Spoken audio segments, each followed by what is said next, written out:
So this is the Skytap Angel. I keep getting requests to give my thoughts on it. So let's get started. This is the Skytap Angel. It's set up for me. I tend to set up things for cross countries. Even if I'm not doing a cross country, I do tend to launch heavy. I like to be able to go up and stay up as long as I want and not have to worry about fuel. And I find that launching heavy gives me that to go up. And sometimes I go up and I just want to fly around and do a little acro and then find out, it's kind of nice. Let's fly over to the canyon or let's fly out to the river. And I like to be able to do that. So the unit itself is fairly light, somewhere around 60 pounds. I did not weigh it dry when it came in. When it came in, I was actually, I believe, a day before the endless foot drag in my motorhome unboxing the thing. So I just unboxed it, set it up, and flew the hell out of it. So I didn't get a lot of statistics on it, but it's a fairly light unit. Once I pull all the crap I've got riding on it. The way I set up my frame is I have an extra bag I keep where the reserve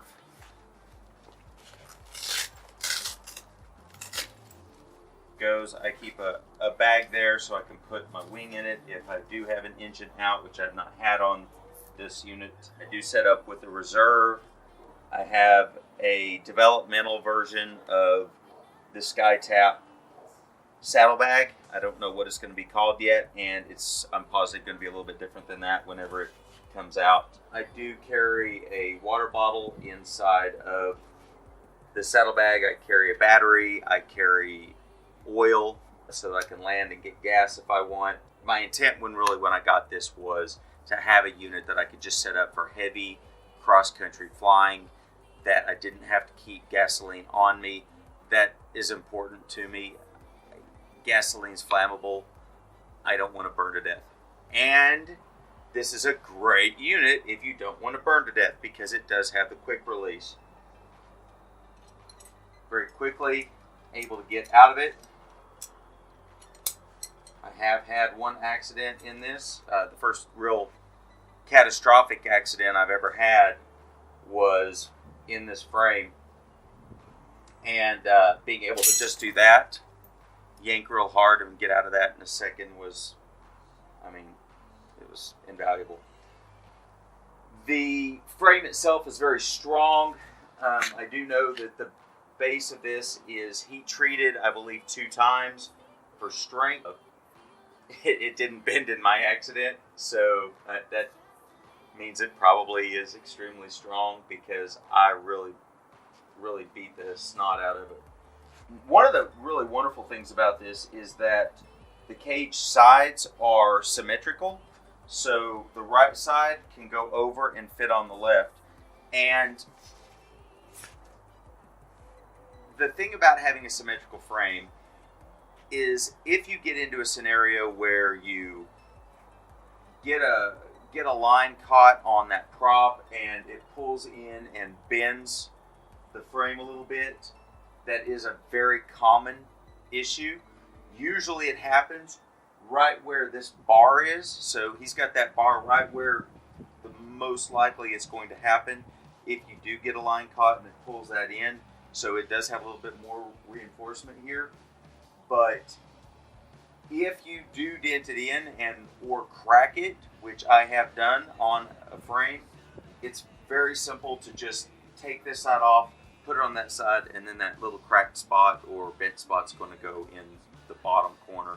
So if you're going to order a piece or you need to save up for a little bit to get it, no big deal. You're still going to have that nice smooth edge along the top.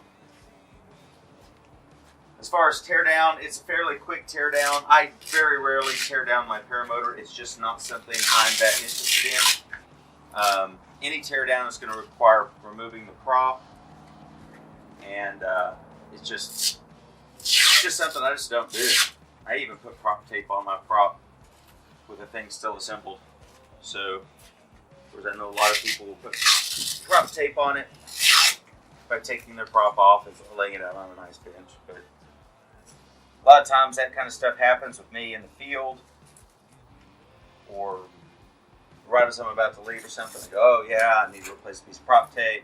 So clean it and put the prop tape back on. So there we go. I've taken this side completely off at this point. It is fairly tight tolerances.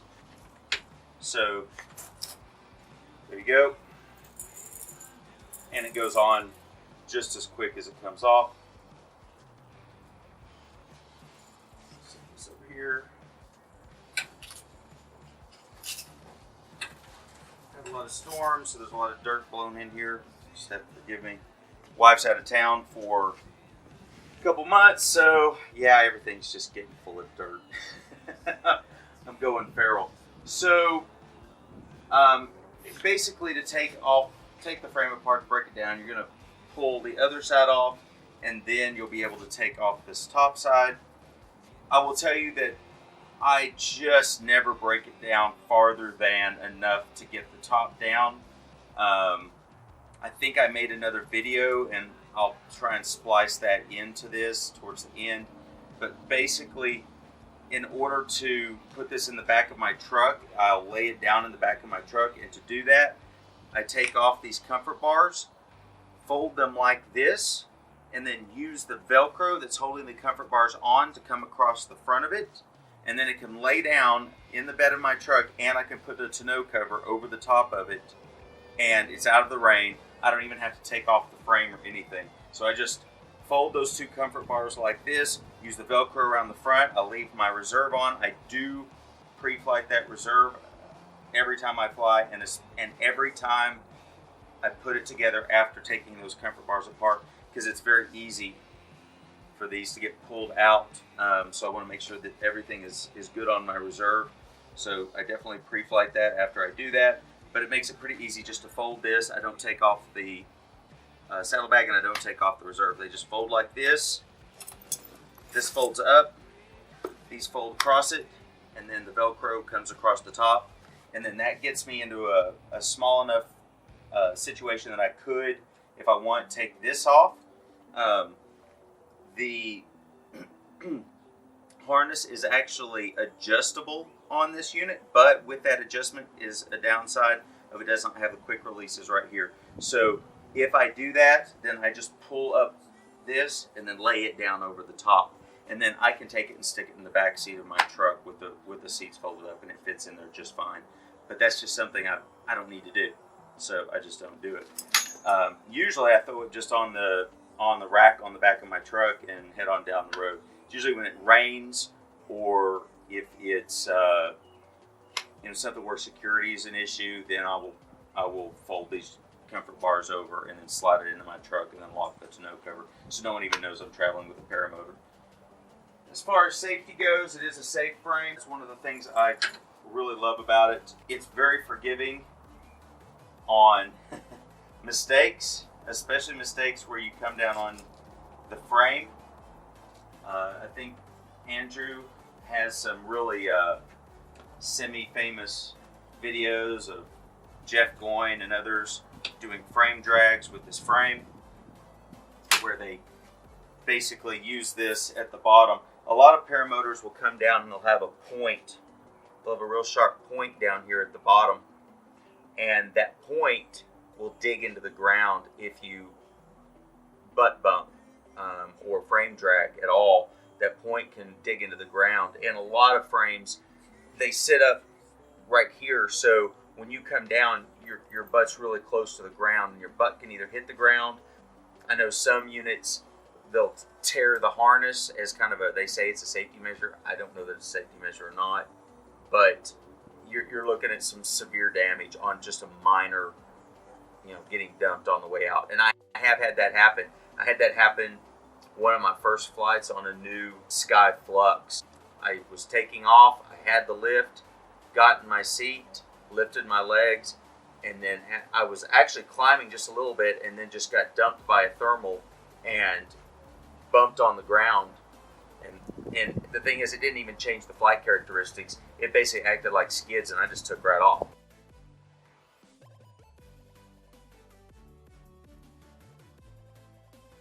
so I didn't even think much about it. It was absolutely 110% a sloppy takeoff. But the unit was very forgiving in that sloppy takeoff. So I do like that. I've always been a fan of being able to get in and out easily. What I usually do is I go full lawn chair. So I kick myself back and just relax. So it's extremely comfortable to get in and out of. Get in, sit down.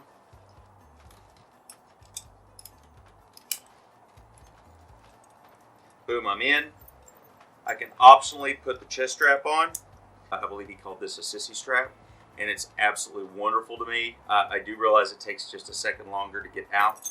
So there's 2 straps instead of 1. But what I like the most about this, it's like a backpack where it pulls my shoulders in when I'm standing up. So when you have a backpack, and anyone who's hiked with a really nice hiker's backpack knows this, that strap, if you don't put it on, the backpack will wear you. You will not wear the backpack. After a while, it will just destroy the top center of your back. So that, to me, is a wonderful addition. He does add this extra strap. He calls it an acro latch. To be honest with you, I'm not fancy enough at acro that I can really tell you what good benefit that requires. I do know a lot of people are concerned about the fact that all it takes is a pull of this and it comes open. But I can tell you, if you are flying and if you were dumb enough to go pull this off this industrial Velcro, right? So you're going to pull that, and then that's not a terribly easy pull. It's not like you're going to graze that and pop it open. Even if you do that, let's just take that off. Even if you do that, you're still sitting in a chair. You're not plummeting to your death. You're still sitting in a chair. Now, I'm not going to do that. I would never pull that, and I don't think anyone ever has on any of this kind of design. So, but if you are one of those that are concerned about that, there you go. So, stick that on there. There you go. So, there's your warm fuzzy. I personally don't use it, but hey, options. I'm okay with options. A lot of people are going to say that this is worthless, and that's okay. Let's see, what else? I am personally not the biggest fan of this type of carabiner, where you have to push up, twist, and turn. I prefer the kind that you just have that little button on the side and it clicks in.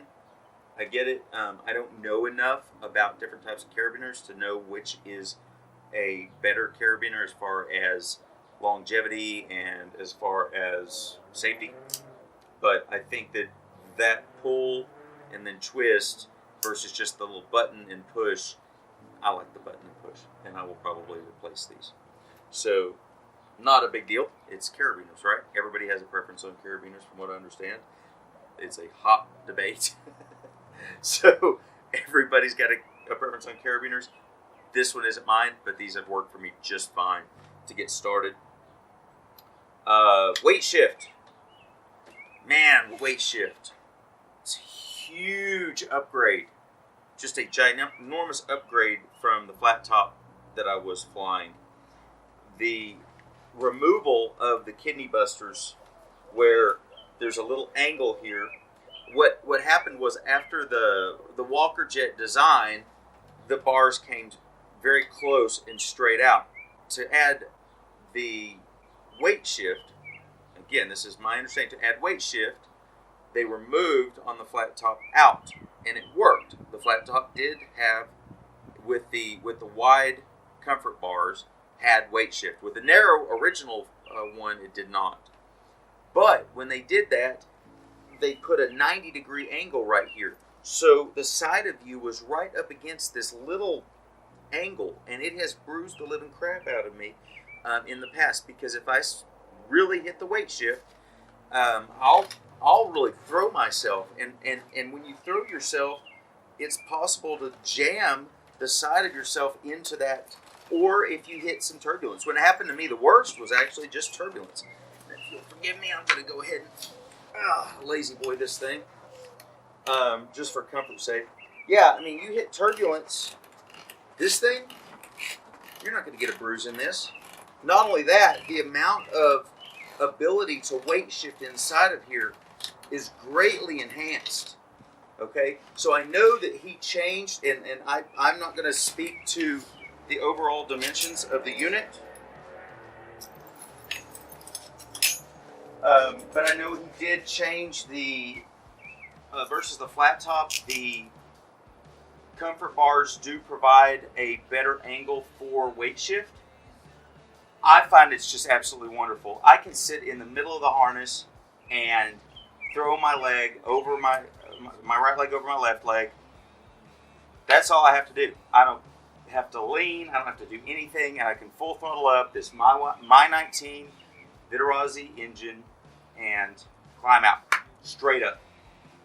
If I actually lean at all while full throttle straight up, then I'll actually turn to the left. So it's just extremely comfortable. And I know that some people put the anti-torque lamels. I have not. I'm not against them. I just haven't done it. I don't know why anything that can add weight to a paramotor I've seen to attack with a vengeance. Let's see. So yeah, the weight shift, in my opinion, is, I mean, you know, I didn't buy it specifically for the better weight shift, but boy, knowing what I know now, I would have bought this for the weight shift, if for only that reason. Let's see. It does have a little bit different of an angle of attack than the flat top. I'm not smart enough or experienced enough to give a good, solid opinion on that, so I'm not going to. I do know that I have gotten, it's a lot less likely that this seat will catch whenever there's a bar. Let's see if I can show this. There's a bar coming across the back of this, and it's lower on the flat top, and it's more likely that I'll catch on the seat on that bar when I'm climbing out, especially if I get in my seat on a really aggressive climb out and I get on my seat a little earlier. What will happen is that thing rides behind you, and whenever you stand up, it can catch on the back. And this one, with the bar up a little higher, I have not had any issues, but I have had it happen about 3 times on the flat top. One time was probably the scariest thing I've ever had happen to me in paramotoring, and I've had engine outs and I've had craziness, but the scariest thing that's ever happened to me was on climb out, that seat getting stuck, and I was way up here, and it changed my angle of attack to where the engine was leaning back. Well, what happens in any paramotor, if your angle of attack leans way back, is it's possible for you to, and it's something that everybody should know, no matter what paramotor you fly, J-bars, you name it, if you get pushed back at a pretty serious angle and you're hammering that throttle, you can 110% torque twist, and you can twist underneath that wing, and then your engine's pushing the wrong way. If that happens, you're going down. Hope it's on a beach, right? But in my instance, it was not on a beach. It was into mesquite trees.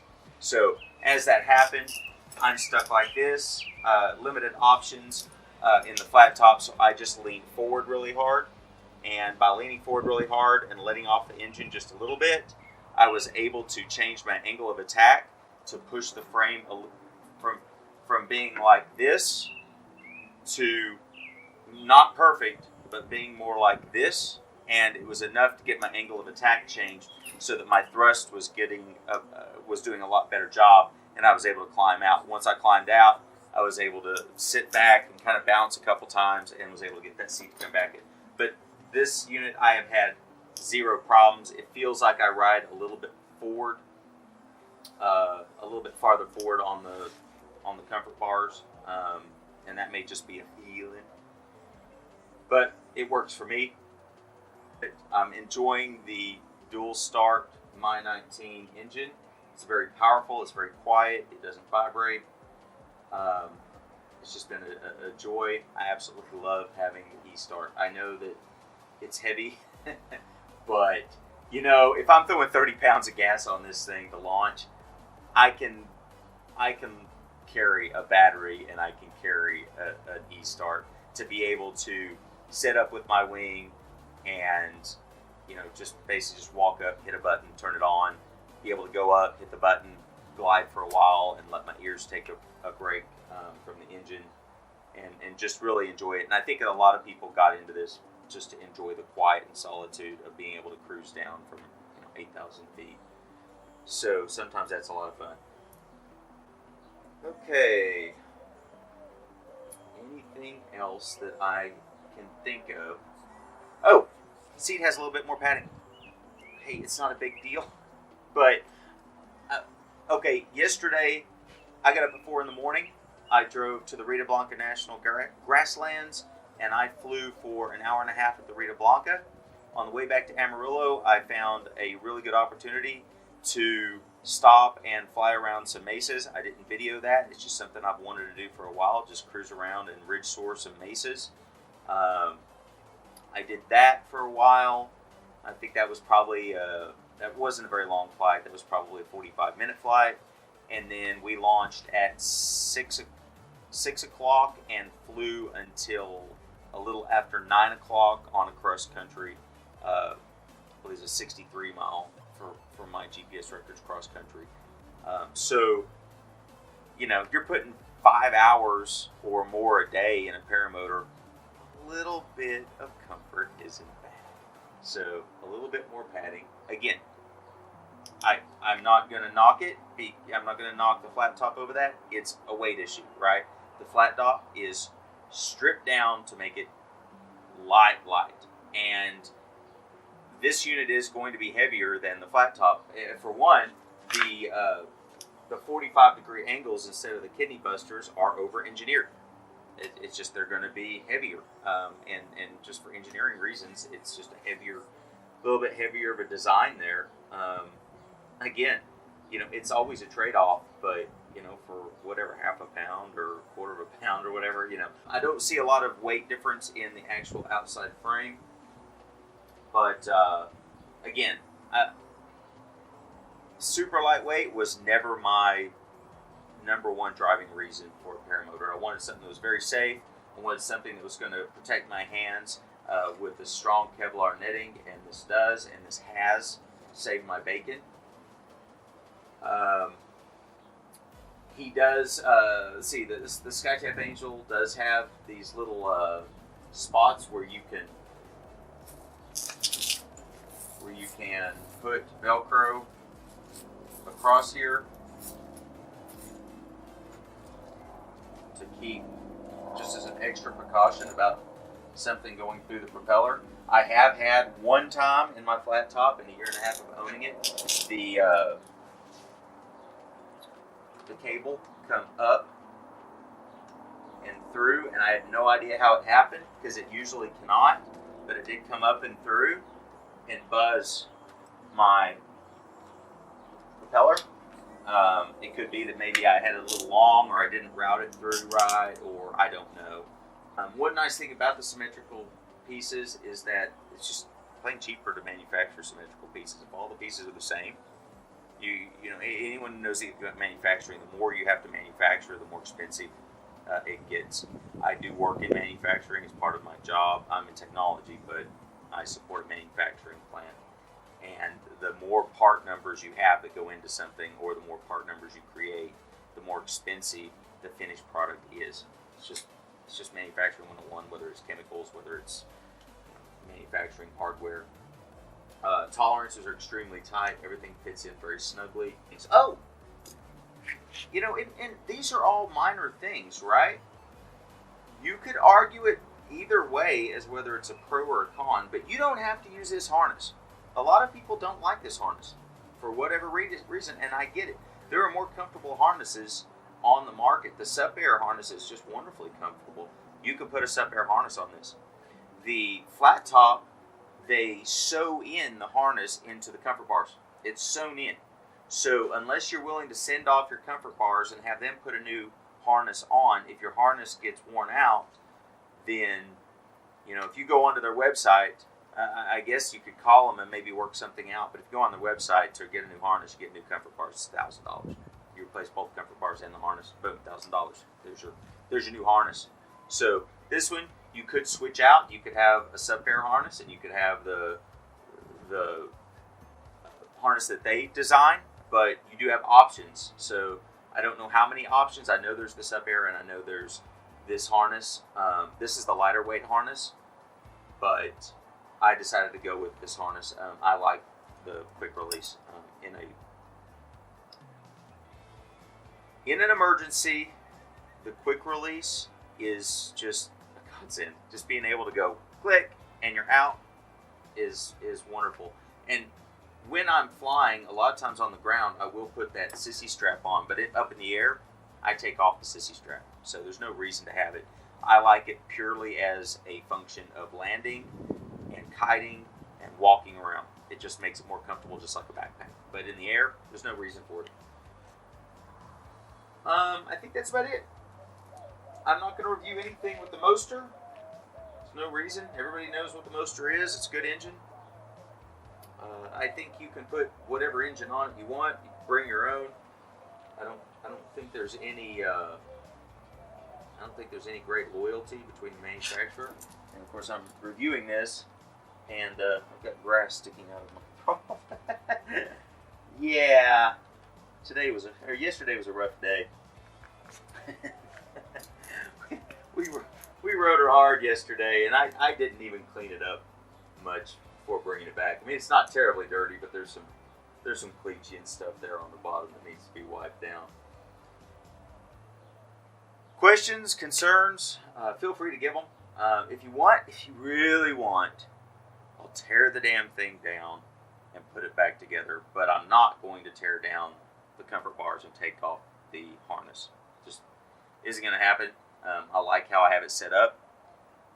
It does take a while to take off everything, and I'm just not going to do it. I'm sure Andrew can do a better job of answering any questions than I can, but I have thoroughly enjoyed the unit since I've had it. It's low drama. The manufacturer doesn't make me look like a jerk to the rest of the community. You're not going to hear constant insults, and I don't think anyone should insult anyone for what they fly. I just don't. We're a small community. We should all be friends, right? If somebody wants to fly something that has very poor arm protection and they never had a problem with it, man, more power to them. I get it. You know, people do different flying. People enjoy this a different way. A lot of people fly off the beach and they always fly in laminar air. And then some people only fly for 30 minutes at a time, and that's just, man, that's how they get their fix and they love it. I tend to do adventure flying. I like to fly in and land on mesas and just, you know, sightsee in a different way. I like to get really close to whatever I'm sightseeing. Yesterday I was flying inside the blades of wind turbines. I never thought I would do that, but the wind turbines were locked and opportunity presented itself. Well, this has been awful blathering, and I hope I've been of help. Thanks for watching.